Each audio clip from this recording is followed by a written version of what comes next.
अस्सलाम वालेकुम दोस्तों, welcome back in my channel PK Desi herbal.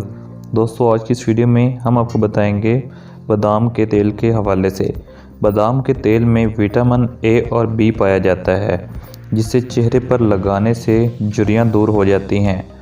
इस तेल से आप अपने चेहरे पर रात को मसाज करें और सो जाएं। सुबह उठकर चेहरा नॉर्मल तरीके से धो लें। इससे चेहरे की चमक वापस लौट आएगी। वैसे तो जो बादाम है वो हमारी रोज़मर्रा ज़िंदगी में भी बहुत अच्छा किरदार अदा करता है, जबकि बच्चों के लिए भी ये बहुत ज़्यादा फ़ायदेमंद होता है। जो बच्चे पढ़ाई में वीक होते हैं उनके दिमाग के लिए ये बहुत ज़्यादा फ़ायदेमंद होता है और हमें चाहिए कि हम बादाम का इस्तेमाल ज़्यादा से ज़्यादा करें। दोस्तों अगर हमारी ये छोटी सी वीडियो पसंद आई हो तो बराए मेहरबानी हमारा चैनल पीके देसी हर्बल को सब्सक्राइब करना ना भूलिएगा। Thank you for watching. अल्लाह हाफिज़।